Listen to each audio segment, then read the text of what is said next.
قال الله سبحانه وتعالى في كلامه المجيد يا أيها الذين آمنوا قل الله مولانا العظيم رب اشرح لي صدري ويسر لي أمري واحلل عقدة من لساني يفقهوا قولي اللهم صل على سيدنا مولانا محمد في أول وأوسط وآخر كلامنا. بچوں سے میری ایک گزارش ہے، ایک مرتبہ آپ اپنی جگہ سے کھڑے ہو جائیے، صرف بچے کھڑے ہو جائیں. ہاں ماشاءاللہ، سب دونوں ہاتھ ایسا اوپر بلند کرو. ابھی بیٹھ جاؤ. ہاں آپ تمام ان بچوں کے انشاءاللہ پر سبحان اللہ بول دیجئے، زور سے بولیے. سب کو بیٹھ جاؤ، بیٹھ جاؤ، اب بیٹھ جاؤ، اب بیٹھ جاؤ. بہت خطرناک ہے انشاءاللہ، کولار والوں کا انشاءاللہ بھی، اور پھر جو ہے نا سبحان اللہ بھی زبردست ہے. اللہ آپ کے انشاءاللہ کو بھی قبول فرمائے، آپ کے سبحان اللہ کو بھی قبول فرمائے. دیکھیے بہت دیر سے الحمدللہ آپ حضرات بھی بیٹھے ہیں، بچیاں بھی بیٹھی ہیں، بچے بھی بیٹھے ہیں. میرے مخاطب آپ بڑے حضرات ہیں، اس لیے کہ یہ بچے تو شاید ہماری بات سمجھنے سے رہے، لیکن آپ انشاءاللہ سمجھیں گے. سمجھے کہ نہیں بھی انشاءاللہ؟ چونکہ اصل پروگرام تو، اور جیسا کہ ہمارے رفیق محترم ہمارے کلاس میں پڑھنے کے زمانے ہی سے ماشاءاللہ حضرت مولانا مفتی اسد اللہ صاحب کاش کی دامت برکاتہ کی خصوصیت آپ کو میں بتاتا ہوں. بہت زیرک آدمی ہے، بہت سنجیدہ مزاج آدمی ہے. پڑھنے کے زمانے ہی سے ماشاءاللہ صوم و صلاۃ کے پابند، کتابوں میں ہمیشہ غرق رہتے تھے، ہمیشہ مطالعہ. اور ہمارے ساتھیوں میں ماشاءاللہ پڑھنے میں، مطالعے میں، امتحانات میں آگے آگے بھی رہتے تھے. اور ہمیں الحمدللہ 12 سال بعد حضرت مفتی اسد اللہ صاحب کو دیکھنے کا موقع ملا. جو پڑھنے کے زمانے میں آپ کی طبیعت تھی، جو پڑھنے کے زمانے میں آپ کے اندر اللہ نے جو جذبہ دیا تھا، اس جذبے کے ساتھ آپ یہاں کولار کے اس مسجد میں آئے، اور اسی جذبے کے ساتھ آپ نے ماشاءاللہ اس مکتب کے نظام کو قائم کیا.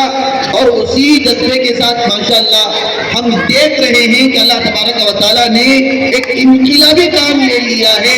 اللہ تبارک و تعالیٰ آپ حضرت مفتی اسد اللہ صاحب کی عمر میں برکت نصیب فرمائے. آپ آمین بولیے بھائی. آپ کچھ بھی نہیں بولنا، آپ بولے تو پھر اٹھا کو کھڑا کر ڈالنا، خاموش بیٹھنا، پن ڈراپ سائلنس. آپ کو خاموش کرانا مجھے اچھا آتا ہے، کراؤں کیا خاموش؟ میں کہیں کو کرا کو ٹائم ویسٹ کروں بھائی؟ میں یہاں بڑے لوگوں کے پاس بات کرنے کے لیے آیا ہوں. آپ باتیں کرتے رہو، لیکن نہیں کریں گے انشاءاللہ. نہیں کریں گے؟ نہیں؟ ہاں ٹھیک ہے بھائی. محترم حضرات، اصل تو پروگرام بچوں کا ہے، انعامات دینا باقی ہے. اور ان انعامات سے کیا ہوتا ہے؟ بچے موٹیویٹ ہوتے ہیں. کیا ہوتے ہیں بھائی؟ ان کے اندر ایک حوصلہ پیدا ہوتا ہے، ان کے اندر ایک ہمت پیدا ہوتی ہے، ان کے اندر ایک احساس برتری پیدا ہوتی ہے، احساس کمتری ختم ہو جاتی ہے. تو یہ سالانہ انعامی اجلاس جو سال بھر اساتذہ محنت کرنے کے بعد ایک اسٹیج سجا کر ماں باپ کو دعوت دیتے ہیں اور بچوں کے پروگرام کراتے ہیں اور پھر ان کو انعامات تقسیم کرتے ہیں، اس کا مطلب، اس کا مقصد ہی صرف بچوں کو موٹیویٹ کرنا ہے. کیا کرنا ہے بھائی؟ موٹیویٹ کرنا ہے. اللہ کے نبی علیہ السلام کی ایک حدیث ہے، آپ سماعت کریں. آپ سماعت کر رہے ہیں نا؟ اللہ کے نبی علیہ السلام کی حدیث ہے. اللہ کے نبی علیہ السلام نے ایک مسلمان پر جو حق ہے دوسرے مسلمان کا، اس کو بیان کیا، بہت ساری چیزیں بیان کی. آپ جانتے ہیں عربی عبارت پڑھنے کا موقع نہیں ہے. اللہ کے نبی نے فرمایا کہ اگر کوئی مسلمان سلام کرے تو جواب دو، چھینکے تو اس پر الحمدللہ کہے تو یرحمک اللہ کہو، اور پھر بیمار ہو تو اس کی عیادت کرو. کوئی مصیبت میں ہے تو جا کر جو ہے نا اس کے غم میں شریک ہو جاؤ. کوئی انتقال کر جائے تو اس کی تعزیت میں شریک ہو جاؤ. اسی طریقے سے اگر کوئی گناہ کرے تو اس کے گناہوں پر پردہ ڈالو. اس طرح کی بہت ساری باتیں ایک مسلمان کے حق کو دوسرے مسلمان پر کیا ہے اللہ کے نبی نے بیان کیا. بیان کرتے کرتے آپ نے ایک جملہ یہ بھی ارشاد فرمایا. کیا فرمایا؟ وَإِنْ أَصَابَهُ خَيْرٌ حَنَّتَهُ. اگر کوئی بھلائی کا کام کر رہا ہے, نیکی کا کام کر رہا ہے, اللہ نے اسے نیکی کا کام کرنے کا موقع دیا ہے اور اللہ نے اسے وہ توفیق بخشی ہے, تو اس پر ہمیں کیا کرنا چاہیے؟ ان کو موٹیویٹ کرنا چاہیے, ہمیں فیلسیٹیٹ کرنا چاہیے, ہمیں مبارکبادی دینا چاہیے, ہمیں تہنیت پیش کرنا چاہیے, خراج عقیدت پیش کرنا چاہیے. موٹیویٹ کرنے کا یہ اللہ کے نبی نے حکم دیا ہے. آج مسلمان دوسرے مسلمانوں کو موٹیویٹ نہیں کرتے نظر آتے بلکہ ڈی موٹیویٹ کرتے ہیں, ان کے حوصلوں کو پست کرنے کا کام کرتے ہیں. ہم دیکھتے ہیں مسلمانوں میں ایک عام بیماری, ایک عام وبا, ایک عام مرض یہ پھیلتا جا رہا ہے کہ اگر کوئی مسلمان اچھا کام کرتا ہے, ارے دنیاوی کام کرتا ہے تو اس پر تو حسد ہے ہی, لیکن اگر دین کا کام کر رہے تو آج اس پر بھی کرنے والے پیدا ہو گئے ہیں. دین کا کام کر رہے تو اس پر بھی لوگ چلنے والے پیدا ہو گئے ہیں. تو یہ جلن یاد رکھ لیجیے نیکیوں کو ضائع کرنے کا سبب ہے. تو لہذا دنیاوی کام ہے, اچھا کام ہے, کوئی IAS بنے تو ہمیں مبارکباد دینا چاہیے, IPS بنے مبارکباد دینا چاہیے, کوئی ڈاکٹر بنے مبارکباد دینا چاہیے, کوئی جو ہے نا اچھا سوشل کام کر رہا ہے, ویلفیئر کام کر رہا ہے, سماجی کام کر رہا ہے, سیاسی کام کر رہا ہے, ہمیں مبارکباد دینا چاہیے. اچھا کام کر رہا ہے, اللہ نے فرمایا وَتَعَاوَنُوا عَلَى الْبِرِّ وَالتَّقْوَىٰ, نیکی کے کاموں میں تعاون کرو. کیسے تعاون کرو؟ اگر مالی تعاون نہیں کر سکتے, پہلی چیز اگر مالی تعاون نہیں کر سکتے, فائنینشیل سپورٹ نہیں کر سکتے, نیکی کا کام صرف مالی تعاون کا نام نہیں ہے بلکہ ان کے لیے دعائیں کرو, یہ بھی نیکی کا کام ہے. ان کو حوصلہ بڑھاؤ, ان کا یہ بھی نیکی کا کام ہے. ان کو موٹیویٹ کرو, یہ بھی نیکی کا کام ہے. اگر فائنینشیل سپورٹ نہیں کر سکتے, ساتھ کھڑے ہو جاؤ, یہ بھی بہت بڑا کام ہے. لیکن آپ کو رفیق بننے کا حکم دیا گیا ہے, نیکی کے کاموں میں فریق بننے کا حکم نہیں دیا گیا ہے, دشمن بننے کا ہمیں حکم نہیں دیا گیا ہے. اور یہ تو دنیا کی بات رہی. دین میں اگر کوئی اپنے کام کر رہا ہے, کوئی مسجد بنا رہا ہے, کوئی مکتب کا کام کر رہا ہے, کوئی مدرسے کا کام کر رہا ہے, کوئی خطابت کا کام کر رہا ہے, کوئی عالم ہے, کوئی مفتی ہے, نیک کام کر رہا ہے, تو اسے بھی تمہیں کیا کرنا چاہیے؟ موٹیویٹ کرنا چاہیے.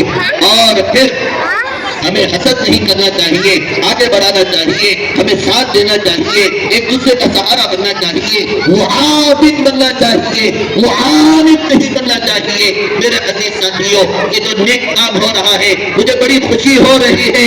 آپ تمام ماشاءاللہ کیا بن گئے ہیں؟ اس کے معاون بن گئے ہیں. موٹیویٹ کرنے کے لیے آپ تمام آ گئے ہیں. صرف بچوں کو موٹیویٹ کرنا کافی نہیں ہے بلکہ ان بچوں پر جن اساتذہ نے محنت کی ہے ان کو بھی موٹیویٹ کرنا آج حد ضروری ہے. میں ایک ہنڈی کے مدرسے بھی گیا, وہاں پر بھی ماشاءاللہ ہمارے بنگلور میں اور ہمارے پورے کرناٹک کے اندر بہت کم ایسے مکاتب ہیں جہاں پر 700 کی تعداد ہے, جہاں پر 800 کی تعداد ہے. میں نے اکمالہ ڈسٹرکٹ میں یہ دیکھا, یہاں شہنشاہ نگر میں دیکھا اور اس مکتب میں دیکھا کہ ماشاءاللہ یہاں تعداد 750 ہے. یہ بھی تعداد اللہ کے فضل سے بہت بڑی تعداد ہے. بڑے بڑے علاقے ہیں, یہاں سے زیادہ آبادی ہے لیکن بچے گنتے 100 بچے ہیں, 50 بچے ہیں, محنت نہیں ہو رہی ہے. ارے شکر ادا کرو ایسے علماء کی کہ جنہوں نے محنت کی اور پسینہ بہایا اور دن رات لگا دیا, شبینہ روز انہوں نے ماشاءاللہ بڑے اخلاص کے ساتھ کوشش کی تو الحمدللہ 750 بچے, گویا کہ 750 خاندان ماشاءاللہ دینی علم سے آراستہ پیراستہ ہو رہے ہیں. گویا کہ 750 خاندانوں میں یہ بچے دین حاصل کرنے جائیں گے. ارتداد کی لہریں انشاءاللہ ان کو ان کے بات کو ہلا نہیں سکتی. کفر ان کے اندر داخل نہیں ہو سکتا, بدعت و خرابات ان کے اندر داخل نہیں ہو سکتا. یاد رکھ لیجیے یہ عظیم کام اساتذہ کی محنت, محتمین کی محنت, ناظم کی محنت اور ذمہ داران کا تعاون, آپ حضرات کا ساتھ, آپ حضرات کا موٹیویٹ کرنا, یہ سب ملا کر تب جا کر ایک آشیانہ بنتا ہے. تب جا کر جو ہے نا ایک اجڑی زمین, ایک بنجر زمین لہلہاتی ہے. تب جا کر گلستان ہوتا ہے. دوستان ہوتا ہے، تب جا کر کوئی ویرانی، کوئی جو ہے نا وہ خالی زمین پر اللہ تبارک و تعالیٰ وہ الحمدللہ علم تعمیر کرتے ہیں دین کے. ماشاءاللہ آپ تمام بڑے مبارکباد کے مستحق رہے کہ اساتذہ نے محنت کی ہے. میں ڈی جے حکیم کی بات کر رہا تھا، وہاں کے بھی مکتب کو میں نے گیا، وہاں ماشاءاللہ یہاں فیس کا نظام کیا ہے نہیں ہے مجھے معلوم نہیں ہے، بس موٹیویٹ کرنے کے لیے، کسے موٹیویٹ کرنے کے لیے، اساتذہ کو موٹیویٹ کرنے کے لیے، آپ کو موٹیویٹ کرنے کے لیے بات بول رہا ہوں. آپ اساتذہ کو میں سلام کرتا ہوں کہ ماشاءاللہ چھوٹی چھوٹی تنخواہوں میں آپ ایسا عظیم ماشاءاللہ کام انجام دے رہے ہیں. ماہانہ 300 روپے وہاں مکتب میں دیتے ہیں.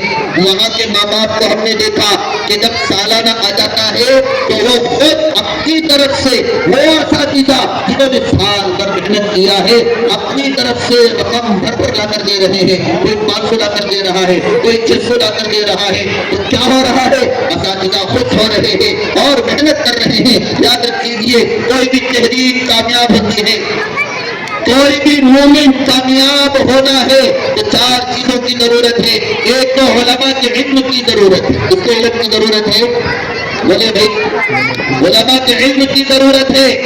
یہ مکتب کی کامیابی میں سمجھ رہا ہوں، یہ 4 چیزیں ماشاءاللہ یہاں پر ہیں تب جا کر یہ مکتب کامیاب ہے. اور میرا یہ دعویٰ ہے آپ یہ 4 چیزیں کر لو، 700 میں اگلے سال انشاءاللہ 2000 بچے ہو سکتے ہیں.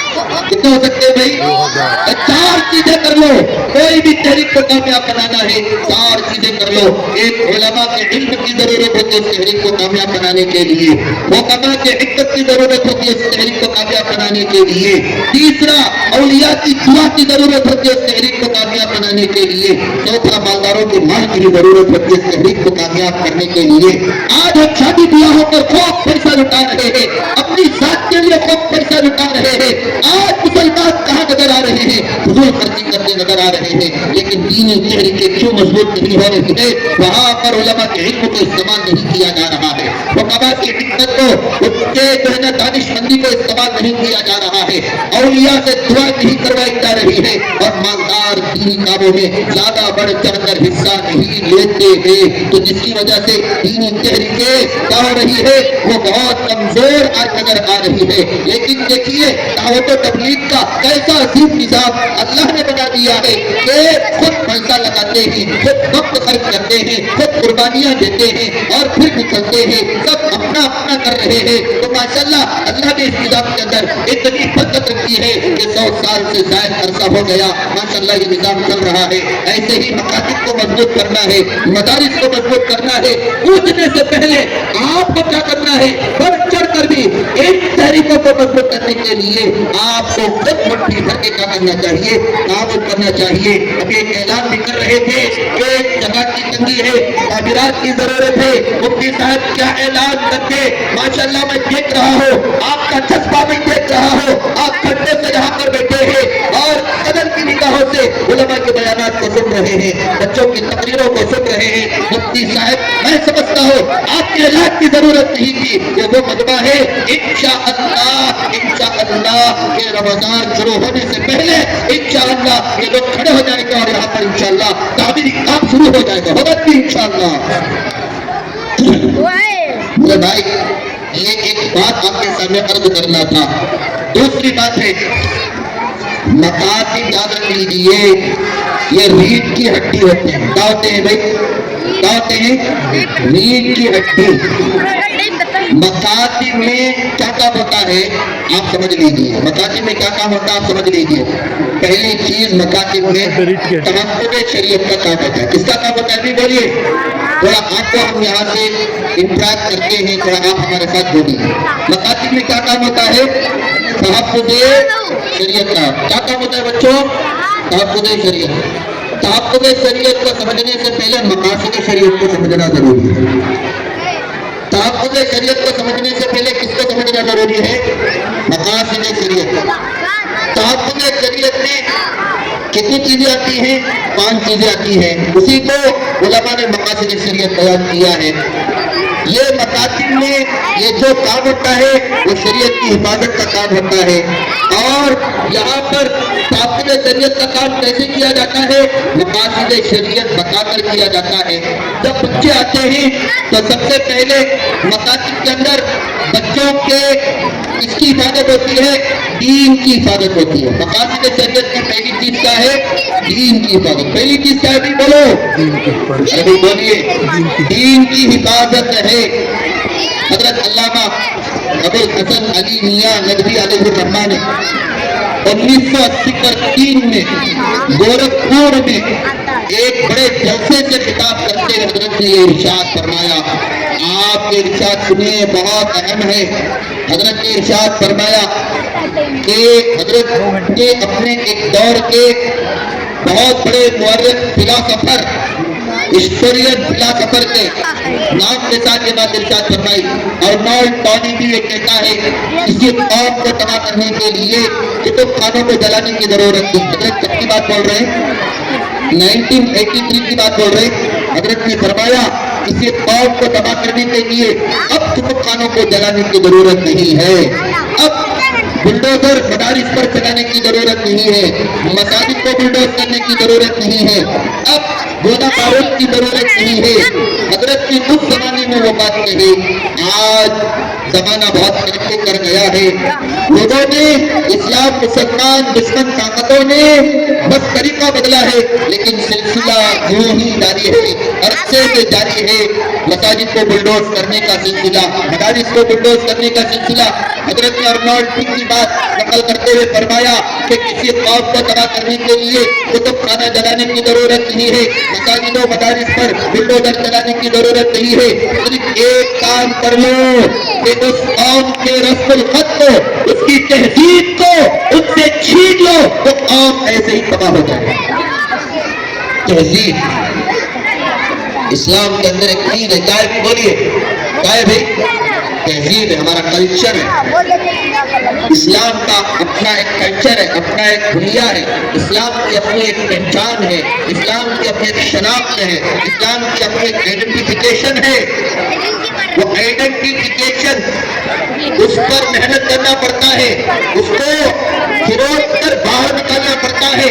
یہ چھوٹے چھوٹے بچے مکتب میں آ رہے ہیں، یہ اپنی آئیڈینٹیفیکیشن یہ جاننے کے لیے، پہچاننے کے لیے کہ ہم کون ہیں، ہم کون ہیں. آج NEP لایا گیا ہے، نیو ایجوکیشن پالیسی لائی گئی ہے. حضرت علی میاں ندوی نے فرمایا کہ انگریزوں کے زمانے میں جو ایجوکیشن پالیسی تھی، جو کریکولم تھا، جو سلیبس تھے، اس کے اندر کتے بلی کے قصے پڑھائے جاتے تھے، انگریزی پڑھائی جاتی تھی، لینگویج سکھایا جاتا تھا. لیکن آج کے کریکولم کے اندر یہ ساری چیزیں بدل دی گئی ہے. اس کے اندر ریلیجیس سبجیکٹس کو داخل کر دیا گیا ہے. آج ہمارے بچے 10 سال کے ہیں. آج بہت بڑا ٹارگیٹ سیٹ کر دیا گیا ہے. کالجوں کے نصاب کو تبدیل کیا جا رہا ہے، اسکولوں کے نصاب کو تبدیل کیا جا رہا ہے. خدارا میری بات کو غور سے توجہ سے سنیے. مکاتب کی اہمیت کتنی ہے، کیا ہے. آج کے اس دور میں مکاتب کا قیام مستحب نہیں، سنت نہیں، واجب نہیں، فرض کے درجے میں ہے. کہ یہ مکاتب نہ ہو کیا ہوگا؟ صرف ایک 10 سال کا بچہ ایک اسکول جائے گا، اور وہ ایجوکیشن پالیسی اگر اسکول کے اندر پڑھائی جاتی ہے، اگر ریلیجیس سبجیکٹ کو پڑھایا جاتا ہے، 10 سال میں تو وہ مسلمان بن کر گیا تھا، اگلے 10 سال میں وہ مسلمان باقی نہیں رہے گا.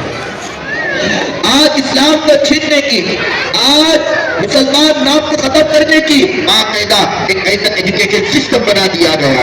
لیکن ہمارا قادرین پر ہم دعا کرتے ہیں، ان کی محنتوں کو سلام کرتے ہیں کہ وہ درمیان میں حکومت کے لیے ایک کالج بن گئے ہیں، اور وہ بہت سارے اسکول اور کالج کے نیو ایجوکیشن پالیسی کو نافذ نہیں کر پا رہے ہیں. کرناٹکا کے اندر بھی سب سے پہلے نیو ایجوکیشن پالیسی کو نافذ کیا گیا تھا.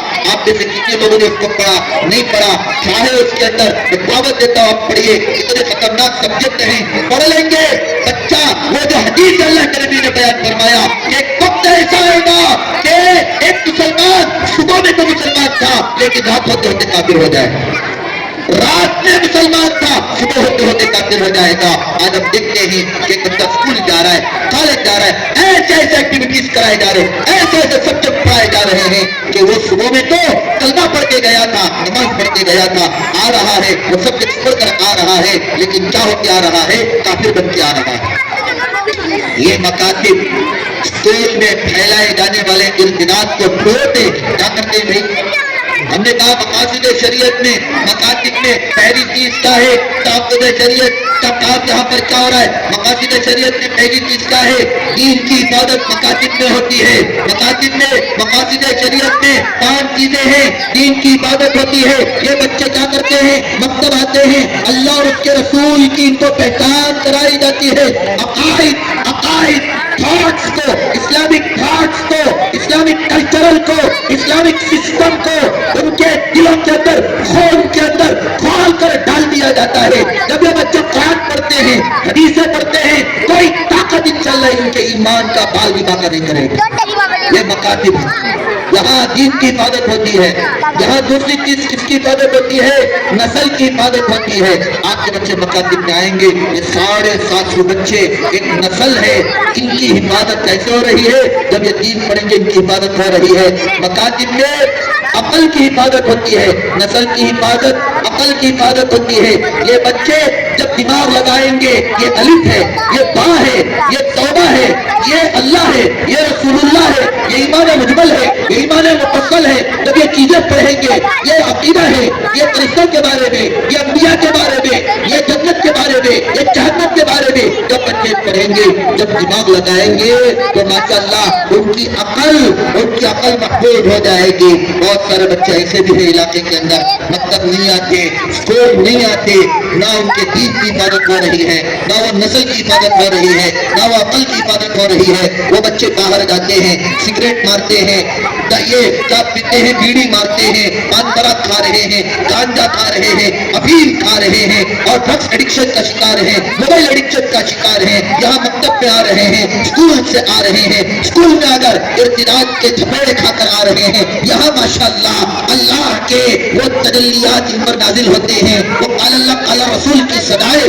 جب ان کے کانوں میں پڑتی ہیں تو وہ سارا ارتداد نکل جاتا ہے, وہ کفر نکل جاتا ہے. ایمان داخل کر کے روزانہ مکاتب کے اندر بھیجا جا رہا ہے. اب یہ جو بچے نہیں پڑھتے ہیں, آپ ان کو دیکھیے کہ وہ ڈرگس لے رہے ہیں. ہمارے مسلمان علاقوں میں بالخصوص ڈرگس بہت زیادہ عام ہوتا جا رہا ہے. بچوں کی عقل ختم ہو رہی ہے, نسل ختم ہو رہی ہے, جوانی ختم ہو رہی ہے, برداشت ختم ہو رہی ہے, اور وہ خاندان بھی ختم ہو جا رہا ہے. فکر کرنے کی ضرورت ہے. مدارس کی آج اہمیت کا پتہ چلتا ہے, مکاتب کی اہمیت کا آج پتہ چلتا ہے, دعوت و تبلیغ کے کام کی آج اہمیت کا پتہ چلتا ہے, خانقاہوں کے کام کی آج اہمیت کا پتہ چلتا ہے. آج کے اس فتنے فساد کے دور میں ان کاموں کو مسلمانوں مضبوط کر لو. اگر نہیں کرو گے, نہ دین کی حفاظت ہوگی, نہ نسل کی حفاظت ہوگی, اور نہ ہی عقل کی حفاظت ہوگی. یہ 3 باتیں تو مکاتب کے تعلق سے ہم نے آپ کے سامنے رکھ دی ہیں. 2 باتیں, تیسری بات, آخری بات بول کر اپنی جگہ لے لیتا ہوں. یہ جو بچے ہوتے ہیں نا, یہ ملٹی ٹیلنٹڈ ہوتے ہیں. کیا ہوتے ہیں بھائی؟ بولیے. ملٹی, اللہ نے ان کے اندر ملٹیپل انٹیلیجنس رکھا ہے. دنیا کے اندر جو بھی بچہ آتا ہے, اللہ 9 صلاحیتیں اسے دیکھ کر دنیا کے اندر بھیجتا ہے. ایک ہے لنگوسٹک انٹیلیجنس, لسانی زبانی صلاحیت. ایک ہے ویژول اسپیٹیل انٹیلیجنس, اللہ تبارک و تعالیٰ ان کے اندر جو ہے نا منطقی انداز میں مسائل کو حل کرنے کی صلاحیت دیتا ہے. ایک ہے میتھمیٹیکل لاجیکل انٹیلیجنس, ایک ہے کائنیسٹیٹک باڈیلی انٹیلیجنس, ایک ہے انٹرپرسنل انٹیلیجنس, ایک ہے انٹراپرسنل انٹیلیجنس, ایک ہے باڈیلی کائنیسٹیٹک انٹیلیجنس, ایک ہے نیچرلسٹک انٹیلیجنس, ایک ہے ایکسنشیل انٹیلیجنس. 9 صلاحیتیں ہوتی ہیں. ابھی اس پر ہم بات کرنا شروع کریں گے, مفتی صاحب پرچی دے دیں گے, حضرت بہت ٹائم ہو گیا بولتے. تو اس سے پہلے ہم آپ کے سامنے بس سرسری باتیں آپ کے سامنے رکھ رہے ہیں.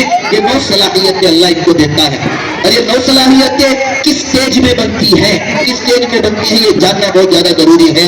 اللہ نے 2 سٹیجز رکھے ہیں, انہی 2 سٹیجز میں یہ ساری 9 صلاحیتیں بنتی ہیں. ایک ہے 1 سے 13, 13 سے 19. 1 سے 13 سال کے جو بچے ہوتے ہیں, یاد رکھ لیجیے, وہ ان کے اندر 4 چیزوں کی کمی ہوتی ہے. دھیرے دھیرے وہ اسکلز ڈیولپ ہوتے ہیں, دھیرے دھیرے ان کا نیورون سسٹم ڈیولپ ہوتا ہے, ان کا نروس سسٹم ڈیولپ ہوتا ہے. 4 چیزوں کی کمی ہوتی ہے. ابھی یہ جو بچے جو شور کر رہے ہیں, میری اس بات سے آپ کو اندازہ ہو جائے گا, آپ کو معلوم ہو جائے گا کہ بچے کیوں خاموش نہیں بیٹھتے. آپ کو ہم بتاتے ہیں یہ جو بچے ہیں 1 سے 13 سال کے اندر کے جو بچے ہوتے ہیں, یہ پہلا مرحلہ ہے, تربیت کا مرحلہ ہوتا ہے. اس تربیت کے مرحلے میں 4 چیزوں کی کمی ہوتی ہے, لیکن 3 چیزوں کی ضرورت ہوتی ہے.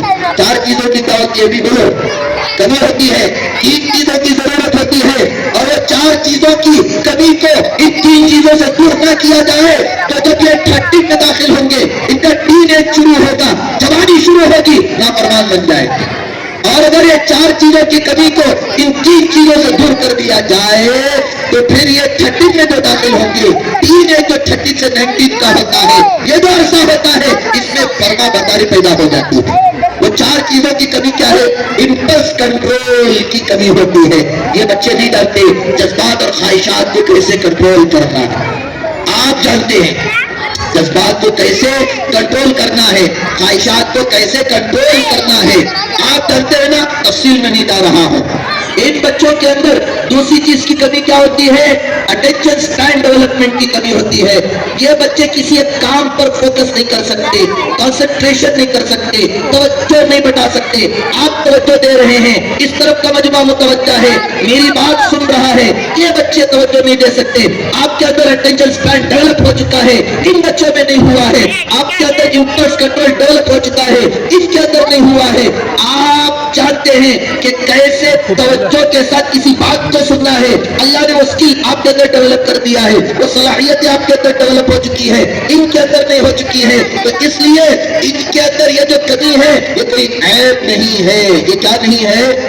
عیب نہیں ہے, یہ کوئی غلط نہیں ہے. اللہ تبارک و تعالیٰ نے ان کے اس نیچر میں یہ رکھا ہے. یہ چیزیں دھیرے دھیرے ڈیولپ ہوتی ہیں. تیسری چیز کی کمی کیا ہے؟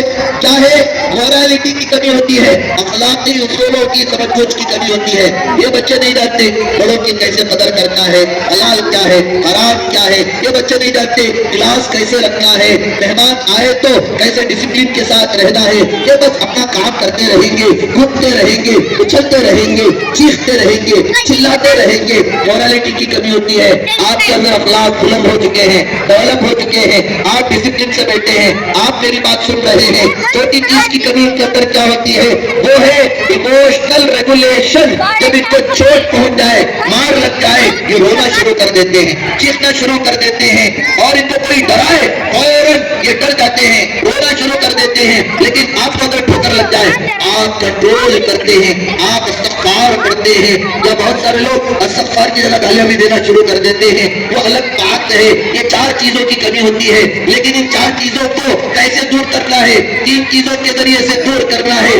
گڈ سلیپ کے ذریعے سے دور کرنا ہے. بچوں سن لو, موبائل چھوڑ دو. موبائل ایڈکشن کا شکار جو بچے ہیں, پبجی کا جو شکار ہے, فری فائر کا جو شکار ہے, ہنس رہے ہیں, سب منڈی ادھر ادھر کر رہے ہیں. سب کے بارے میں مجھے معلوم ہے ادھر کون کون فری فائر کھیلتا ہے اور کون کون پبجی میں ہے, کون کون ریلز دیکھتا ہے, کون کون رات میں ابا امی کے بچھانے سے چوری سے, اور جو ہے نا کون کون جو ہے نا وہ کیا کرتا ہے تکیے کے نیچے سے موبائل لے کے کمبل اوڑھ کے گھنٹے گھنٹے کیا کرتے ہو, رات میں موبائل دیکھتے ہو. منڈیوں کے ذریعے سے مجھے معلوم ہے, چیلنج کے ساتھ جن کی منڈیاں ادھر ادھر ہو رہی ہے نا, کھڑا کر کے پوچھ لو تو وہ بچہ انکار نہیں کر سکتا ہے. تو لہذا یہ جو بچے موبائل ایڈکشن کا شکار ہوتے ہیں, یہ ان کی نیند ختم ہو جاتی ہے.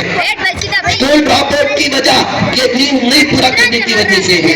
اور dyslexia, dyscalculia, dysgraphia, psychological problems, reading, learning, understanding problems, کئی ڈس آرڈرز کا بچے شکار ہو جاتے ہیں. کیوں ہو رہے؟ رات میں اچھا کھایا پیا سویا, لیکن موبائل لے کے دیکھ رہا تھا, آپ کو معلوم نہیں, نیند خراب ہوئی, صبح میں ماں اٹھا رہی ہے, اٹھتا نہیں, ضد کرتا ہے, نہیں جاتا نہیں جاتا. کیوں؟ گڈ سلیپ سے محروم ہے. یہ جو بچے ہوتے ہیں 1 سے